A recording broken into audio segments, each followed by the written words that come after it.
Welcome, District of Unity viewers and Outcoached Sports viewers.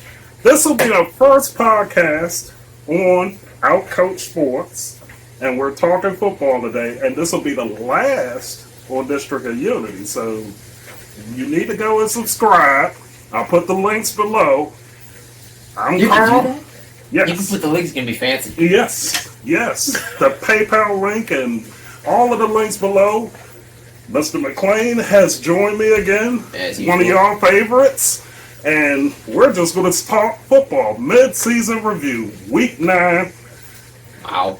And Jackie has been predicting games. She's actually doing better than some of the experts out there. She's coming over to Outcoached. I have a question for you. Because I see that who is Jackie? Because I see it on there every week. I watch it. Alright. It's like a computer thing, isn't it?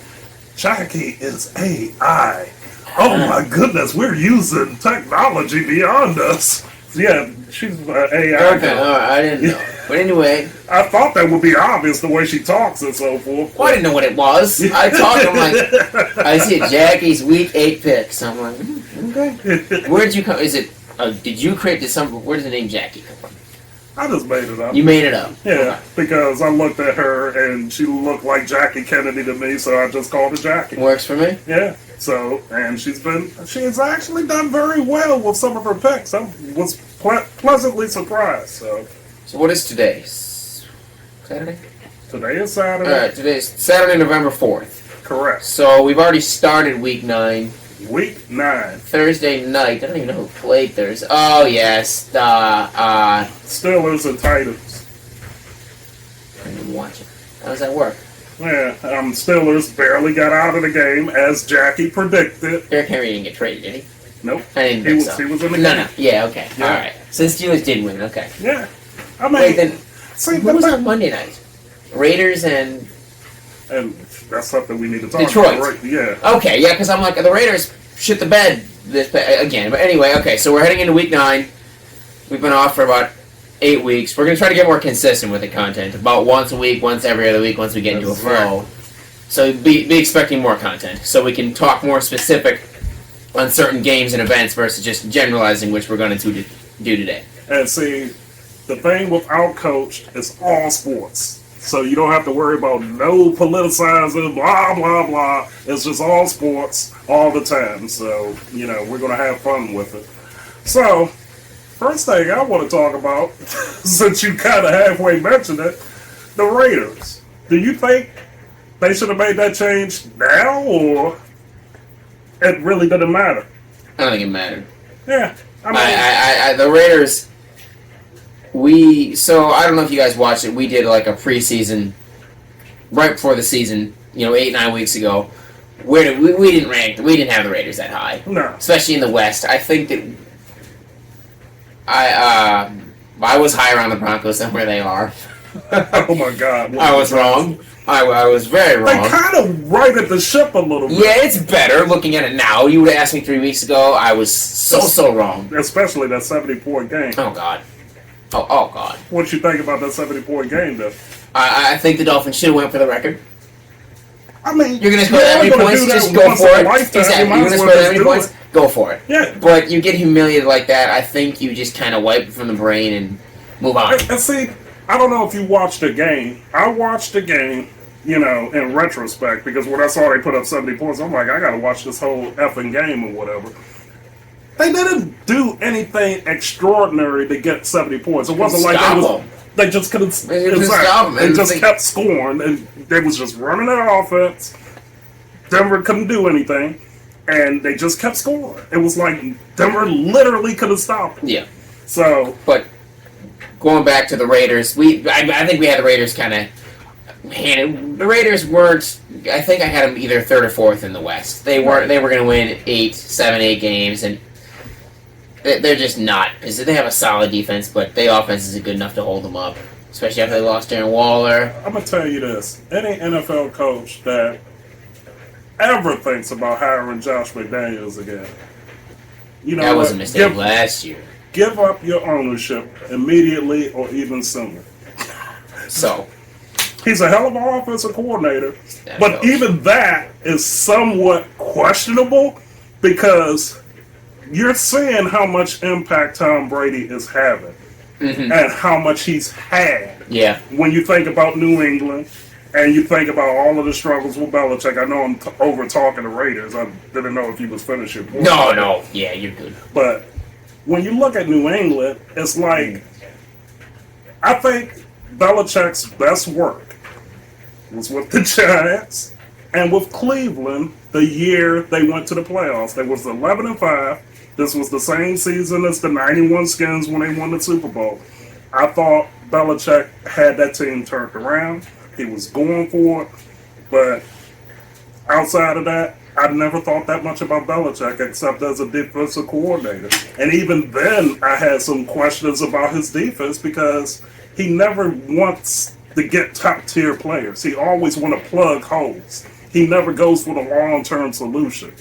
And I think that's a huge mistake, and it's crushing him now. What about the 07 team? Now, who was on that one that I'm missing? Moss. That was the Moss year. He had 23 touchdowns. It was the greatest offensive season we've ever seen. They went 18-1, and the only reason they lost is because of the Giants' defense. Every coach is going to have one of those seasons. I mean, Yeah. you think about Dennis Green with Minnesota. Yeah. You know, how they had that 15-1 year and lost to Atlanta in the NFC Championship. You're going to have that one mulligan year where it's like you light up the league or you're going to get shit on by the league. And it's not to knock the Patriots as an organization or say Bill Belichick isn't a good coach. I mean, he has the wins. So He's not. We're not saying he's not a good coach. Right. We're just saying you look at what they've done now. The quality of players has certainly gone down since Brady left, but hasn't ever been up, though. I mean, that's the question. Was Tom- it Brady that brought out the I players? think so, because you look Yeah. what happened in Tampa. That team was essentially the same team the year before Tom got there. He just Right. made them believe in something bigger than themselves. Thank you. So, but no, I'm not surprised. The Raiders made a bad move in hiring Oh, yeah. him. Yeah. But what we're going to do out of basically is look back at what we've already talked about and see where we were right, where we were wrong, and then kind of right in the middle with, we were so-so, because we were really right and we were really, really wrong. So, we want to start with what we got right or what we got wrong. Oh, let's start off with the wrong so we can end Get on a high that note. out of the way. Okay, so... I sucked and blowed with Minnesota. I mean, it's like, good God. You know, I mean, you look at Minnesota, Kirk Cousins is always going to be Kirk Cousins. I know he's injured now and so forth. Yikes. But it's just like, you know, they're just that one team that's always kind of, they can break through. But he never has that playoff performance, and he's damn sure ain't going to have it this year. So, I was completely wrong about Minnesota. What I'll say about Minnesota is, and the reason I predicted they weren't going to be very good, last year they were 12-1 in 7-score games. Mm-hmm. We see that flip now. Right. The defense isn't that strong. Jefferson's been kind of dinged up. They lost Dalvin Cook. Mm-hmm. The law averages of their roster changes ever so slightly. Makes a huge difference on that team. What else were we wrong about? I mean, it's not really our fault, but the Jets. I mean, yeah. I mean, again, I still stand by. I think the Jets are. It doesn't even need to be Aaron Rodgers, who's a whole nother question mark. Awful thing. By the 4 plays in, done, robbed the whole league. But I don't think that they need Aaron Rodgers. They just need a competent quarterback. Oh, absolutely. And I think they're a competent quarterback away from being I would say, Super Bowl contender. Well, let's think about it.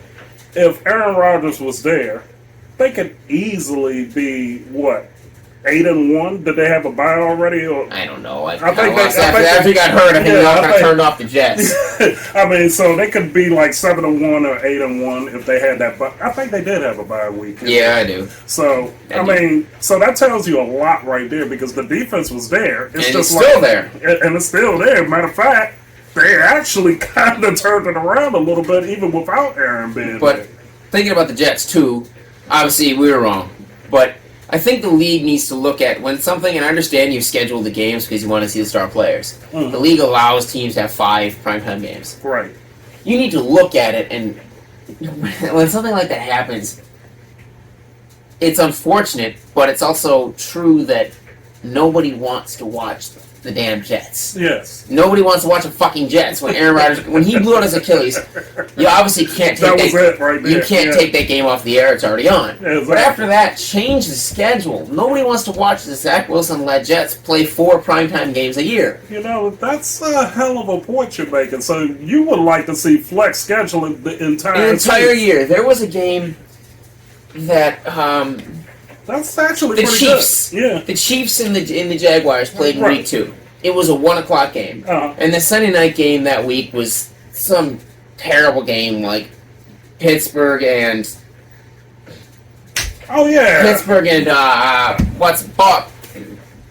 the Patriots. Something like that. Put the game between the divisional round opponents in prime time. I understand they have whatever, but there has to be a way around that. There's got to be. Yeah.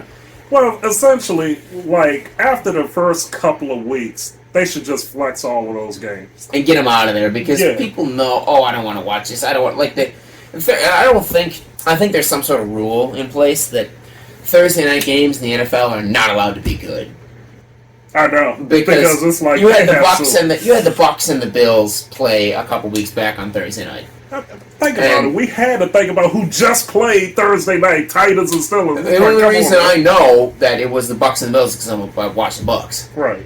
That game was slop for the Bucs, the Bills, and the refs. Yeah. And I'm not saying that the refs were missing calls. They were terrible all the way around. Right. There was a phantom call here, there's a phantom call there. A guy would get tackled and held and they wouldn't call it. Right. Everybody was awful. I just think it's a rule you're not allowed to have a good Thursday night game. Mm-hmm. But they need to be able to flex out the games, I think, year round, because it would just make for things that people want to see. Yeah, exactly. And I understand, like the London game, you can't. I think they're in London or they're in Germany. The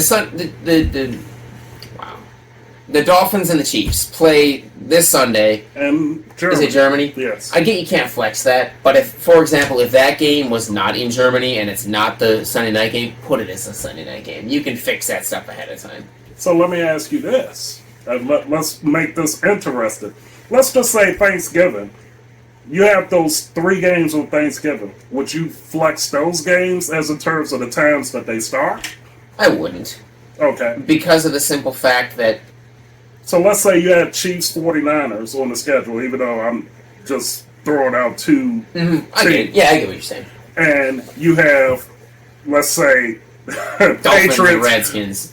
I was about to say Patriots and Not Redskins. Dolphins, Cowboys and Redskins, because that's one they love to throw on there. Right. They always put the Cowboys on Thanksgiving. Well, okay, Cowboys, Redskins, because of their rivalry. Commanders for you people that want to say Commanders. The Deadskins, what I like to call them. So, then you have the other game where it might be... It's usually it's Detroit, Green Bay, or something like that. I would say, you bring it because most people want to watch the nightcap is the main course. But on Thanksgiving, most people are sitting around the TV anyway, so it doesn't really matter. Gotcha. When it comes to Christmas Day, we're gonna go, of course, but talking about the games. When it comes to Christmas Day, when it comes to basketball, it matters a little more because you got 5 games. You got one at noon Eastern, 2:30 Eastern, 5 Eastern, 8 Eastern, and 10:30 Eastern.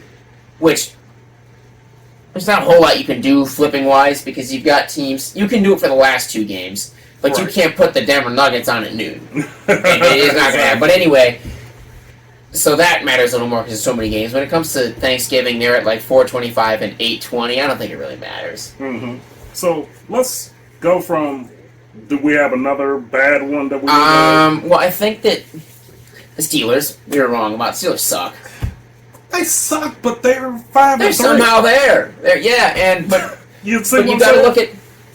And I think that the Browns have a top 3 defense. See, and. That was the next category I was going to get into, where we're halfway right. Because you look at the play of the Browns, and Deshaun Watson has sometimes flashed 2020 Yes. in there, but then sometimes he's been hurt up and down. We were halfway right. I think we're done with the dead wrongs. Yeah. And we're into the right in the middle where we're still trying to figure that out. Exactly. Again, we'll get to the rights, but I think the Browns fall in that category of so-so. Well, see, the thing of it is Watson done as an elite quarterback? It's only been 8 games. It's only been 8 games, but it's been 8 games on top of 2 years. Yeah, and it's also been 8 games of half of them he's looked fantastic, the other half he's looked terrible. I mean, he beat the doors off of somebody like 35-3. And you know what? Cleveland is pretty damn good. Yeah. I gotta admit, they're better than what I thought they were. I can't say we're wrong or right on the Bengals yet. No. Because they looked terrible to start the year. But Burrow was dinged up, and the offense was dinged up. Now they've been looking back like the Bengals. But the Bengals have been like that for the past couple of seasons. Mm-hmm. It's like they look like they don't belong on the field, and then all of a sudden they become world beaters. Yeah. Also, now, I was going to say the Chiefs. We were halfway right about them. They seem to have these games where it's like, what the hell is this? The Jets game, what are you doing? Exactly. Yeah. And the Broncos. How do you drop an egg against the Broncos? But if you really... Must have been Taylor Swift. Right? But if you really start going back, that's a whole other issue with her and Kelsey. Woo! So you go back in revisionist history, the Chiefs has always had like 2 or 3 games in their runs where it's like, what the hell was that? And if you look at Andy Reid's career, go back to Philadelphia, he's had the same issues where it's just like, this game, I don't know if he just looked at that bottle of Jack and just said, you know what? You know what I think it is? He forgot to eat his Whopper. There's a reason. Any of you guys out there, you watch the Chiefs, you ever notice anything? What does Andy Reid look like? He looks like a walrus. You ever notice that? Yeah. So does the OG walrus was Mike Holmgren. Right. And now they've morphed. They're evolving into Andy Reid. But you're right. Sometimes he just forgets, and I don't know what it is, but the Chiefs have looked like the Chiefs for the most part. Yeah. I think that the Kelsey Swift thing has gotten more traction outside of that has nothing to do with football. If you want to take that out of it, Travis Kelce still looks like Travis Kelce. Of course. Although she's not affecting his game. No, right? a much less attractive version. Right. He looks better when he's got the full beard. Now he just looks like a porn star. Awesome. Now, somebody else that we're halfway right about, how about them Cowboys? The Giants. We were wrong, but I was wrong about the Giants. I was wrong about the Giants. The Giants, I thought I was right about Seattle, though. But. Mm-hmm. Yeah. We were wrong about the Rams. Yeah. Yeah, the Rams look shitty. Yeah. The Cardinals we were right about. The Cardinals suck. But the Giants we were wrong about. I think I wanted the Giants to be better than we all thought they were going to be. You know, we kind of, at least myself, tried to talk that into existence because I hate the fucking Cowboys. You've heard me say it before. Fuck the Cowboys. I will always stand by that. Always. The thing about the Giants is their defense. I thought their defense would kind of cover up some of the sins of the offense. And they added some pieces. They added Waller. But their quarterback, I mean... And Barkley's been in and out of the lineup again. That, and their line is just terrible. Awful. And it's hard for a defense, and you see this all the time. Another example is the Bucks. We'll get there. Yeah. It's hard about how good your defense is if they're out there all the time. Right. If your offense can't sustain a drive, they're going to be tired. Right. I think we were spot on. About the Eagles. Yeah. The Eagles are what everybody thought they were. Mm-hmm. They did take a weird loss against somebody. I don't remember who. It wasn't Washington. They almost lost it. They have a Washington problem, though. They hardly beat them twice. Anybody in your division, they know you. They know you. They know how to figure it out. Yeah. Biggest surprise this year, the Bills look... Ugh.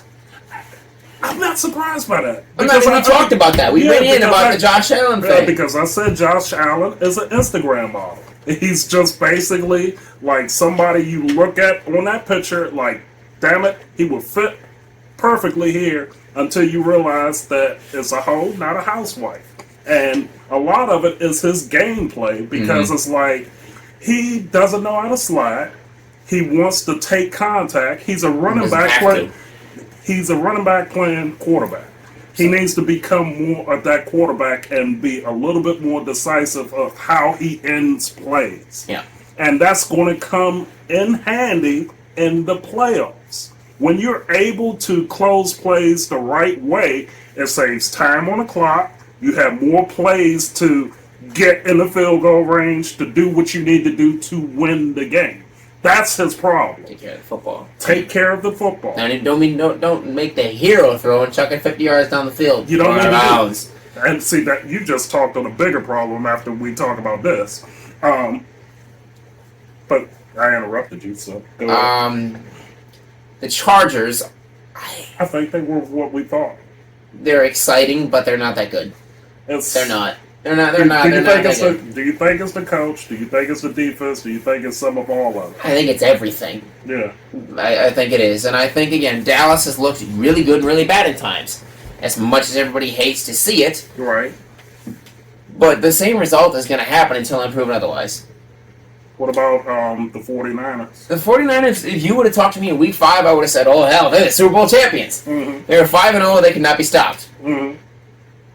Now, I still think they're a very good football team. I still think their record doesn't state they're 5-3. Mm-hmm. But they're a strong 5-3, if that makes any sense. They lost Trent Williams on the left side. That's a big blow. I must say this about the 49ers. I don't think I said this at the beginning of our last podcast. Go and watch that, please. And I might move some of that to the new channel.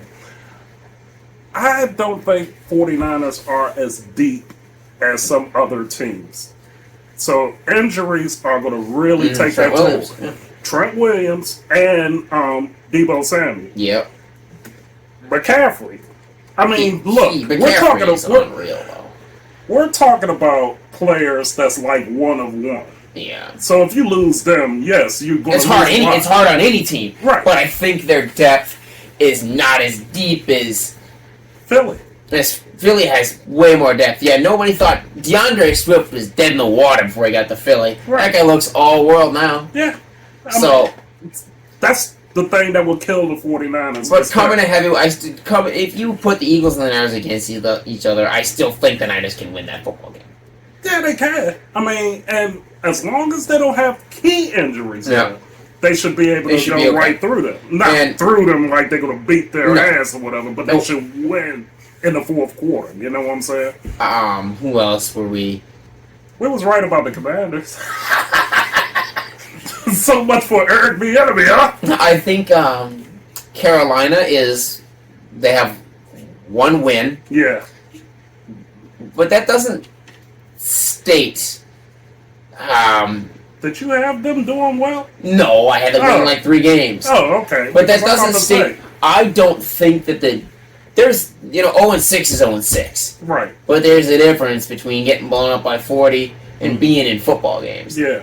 And that's a young, inexperienced team not trying to win football games. They're just, yes, they're trying to win football games, but they're trying to get experience. Mm-hmm.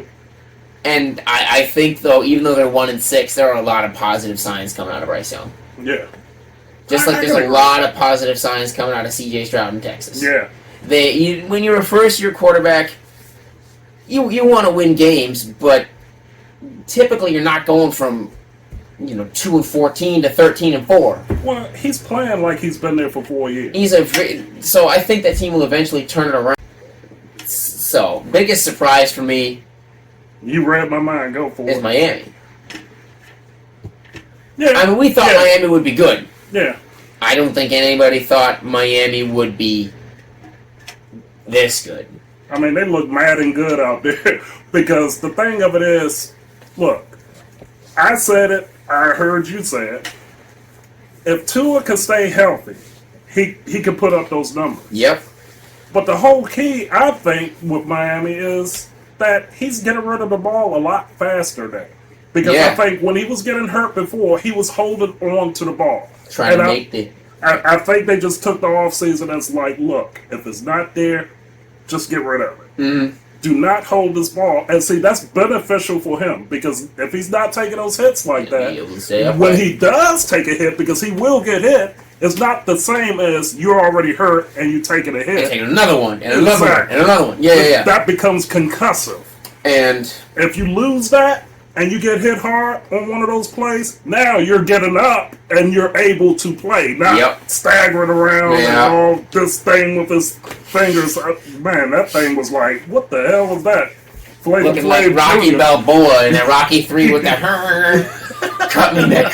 That was like Flavor Flav Jr. He's doing all of this stuff. Yeah, boy. Sorry, Tua, but I had to get that in there on you. So looking at Florida teams, Tua's the MVP right now. Right now, I don't think there's a question. He's the MVP. Second I had to think about that off camera, but then as we're talking about Christian McCaffrey is second just because he does so many things. Yes. The Dolphins' defense still needs work. We saw that against Philly. Yes. But when you're putting up that many points, sometimes it just doesn't matter. Now, the thing of it is with Miami, okay, they're doing all of this in the regular season, but you're going to run into a all-world defense like a Baltimore or somebody in the playoffs. Baltimore, we didn't talk about Baltimore. Again, of course, their big injury happened. Of course. Edwards. Yes. Not Edwards, no, Dobbins. Odell Beckham hasn't done shit. No. But Lamar Jackson got paid and is playing like it. Yeah. He is fantastic. See, Baltimore has always built along the middle. Their offensive line, defensive line.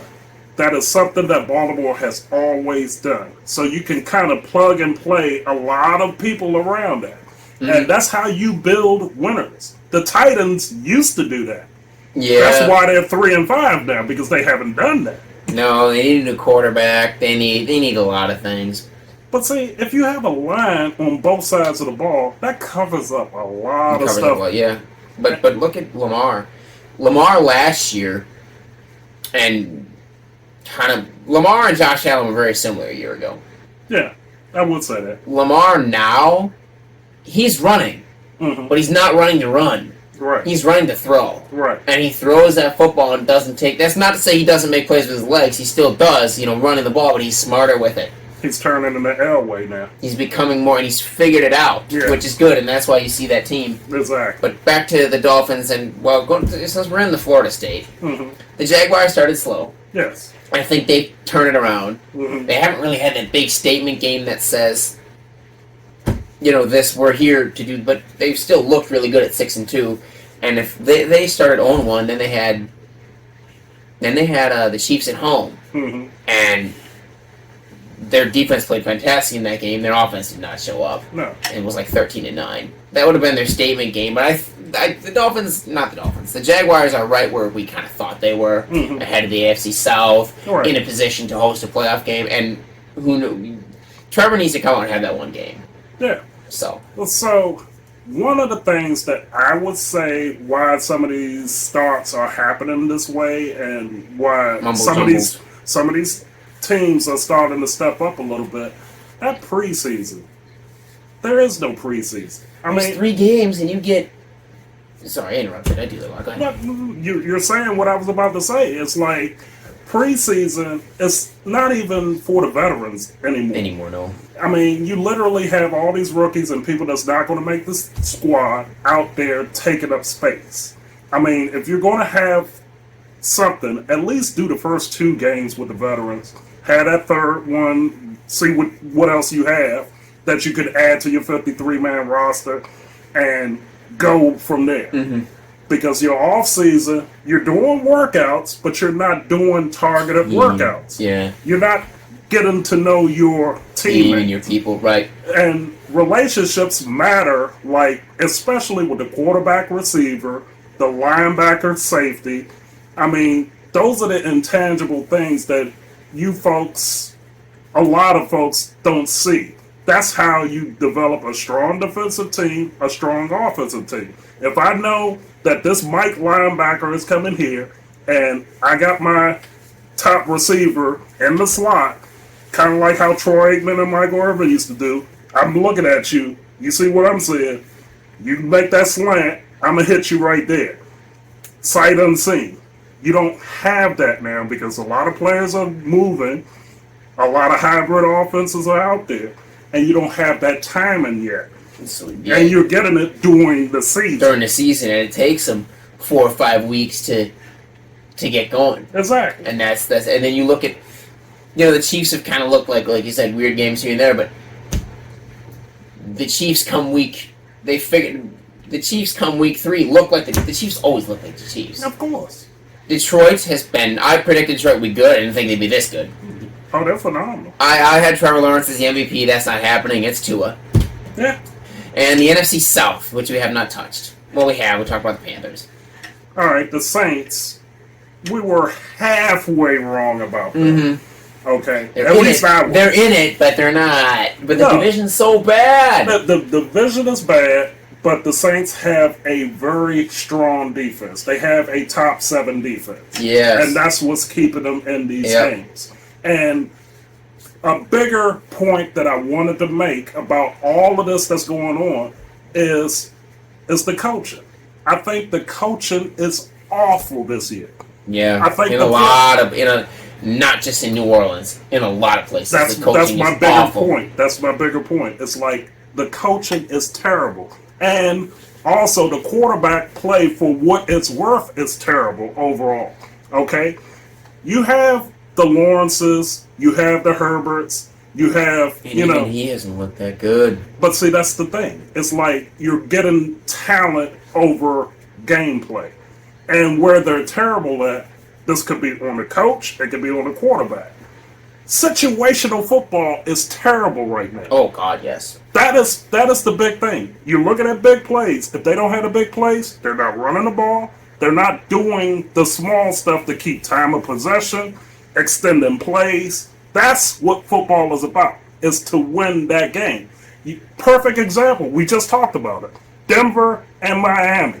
Denver could not stop them to say that. I mean, you would think, okay, let me just run the ball so I can stop them from scoring on us or something like that. You can't run the ball. You can't run the ball. You can't do this. And I mean, Denver probably quit against Miami, or they might have had something. Sean Payton kind of has one of those mouths where it's like, I can't believe this motherfucker said this to me. He's one of those types of coaches.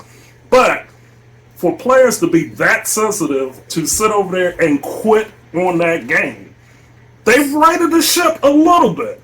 But man, how are you going to sit there and let somebody put a 70 spot on your head, you? we have some pride. That's what I'm saying. Have some, I mean, Russell Wilson, you went to 2 Super Bowls, man. You So, should have won both of them. You go back to coach. Yeah, that's not the coaching. Pete Carroll. Oh, yeah. But you go back to coaching and you bring up a good point in New Orleans. Yeah. In Atlanta, a lot of people, I hear murmurs out of Atlanta, a lot of people want to blame Arthur Smith. It ain't Arthur Smith's fault that Desmond Ritter can't take care of the damn football. Right. Motherfucker fumbled 3 times inside the 20-yard line against my Bucks 2 weeks ago. That's not Arthur Smith's job. No, it's not. Not at all. Exactly. Tampa. Their coaching is terrible. Todd Bowles cannot run a fucking team to save his life. Well, we already said We that. know that. That's His a defense is there. great. That defense is phenomenal. Antoine Winfield Jr. is going to get a big bag this offseason. Right. Absolutely. Devin White is going to get a big bag somewhere else because Tampa will not give him $100 million because he's not worth it. Mm-hmm. Levante David, for those of you who have no idea who that is, he's been there for 12 years now. He's had a Hall of Fame career, and nobody outside of Tampa has watched him. I know. He's playing like an all-pro linebacker, one of the best linebackers in football. He looks fast, he looks quick, strong. He's had 12 tackles each game last 3 weeks. It's amazing. So, people want to blame, and they signed, Derek Carr went to the Saints for $150 million. Mm-hmm. Baker went to and we talked about this, went to the Bucks for $4 million. Right. Baker is not the problem in Tampa. I can be honest. Yeah, He's not the problem in Tampa.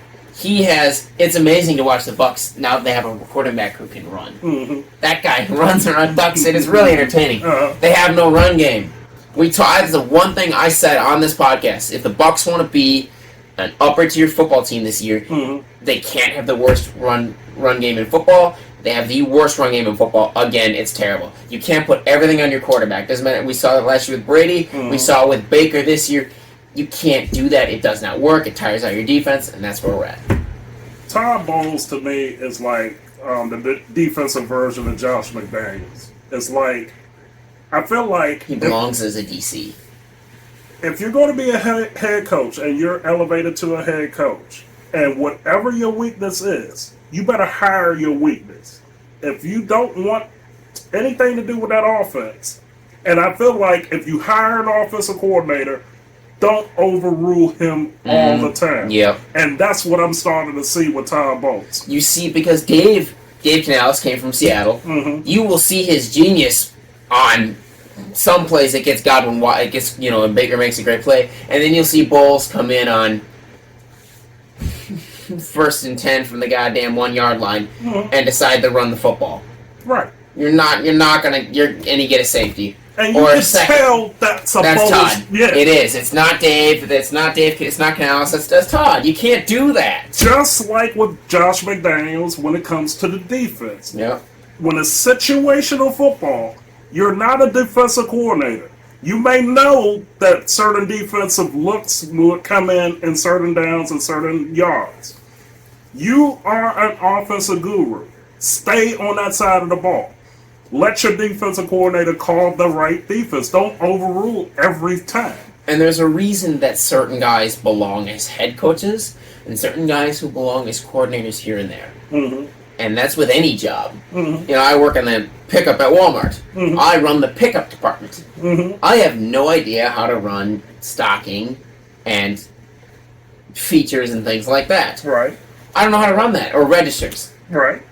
So you're not going to put me as store manager to run that stuff because I have no idea how to do it. Exactly. You're not going to have a guy who knows how to work defense really well go run offense. It's the same thing. And me, I am one of those types. I am not a good administrator, folks. Anytime I've had a supervisory, managerial, or executive position, I've been through all three. I'm not going to put my resume out there because I don't want no job and I don't want y'all calling me. So No, we're chilling right here. We good. Exactly. I'm small time. I'm good with that. So Sit right here in my chair talking shit about a bunch of rich assholes because that's what we do. Now, if you're some hot German blonde that hit me up, then I'll talk to you, girl. But anyway. So anyway. Ignore that. Ignore this man. Ignore it. But what I'm trying to say is, you always hire your weakness. You don't hire your strength in any position. And a lot of these head coaches that become head coaches, they don't know how to be good CEOs. We're seeing that. And it's like, look, if offense is your thing, stay over there. If defense is your thing, stay over there. Now, if you've mastered them both, obviously you're going to have some head coaches that... You have some head coaches that know the full game. But hire their weakness. Exactly. Like you said. Like Mike McDaniel in Miami. Weird ass motherfucker, might I say. Fun guy, though. Great offensive mind. Genius. It's not Flores. It used to be Brian Flores. It's not anymore. He's in Pittsburgh now. But he is hired. He doesn't deal with the defense. It's not his thing. He leaves it alone. Exactly. You have to be there. And he knows it. And he's able to admit that and say, look, I need assistance with this. There are very, very few coaches in history that can handle the whole team. Very few. Probably like 10 in the 100 years of football that can handle a whole team. I hate to say this name, but Joe Gibbs is one of them. Tom Landry was another one. I think Lombardi can do it. Lombardi. Jimmy Johnson,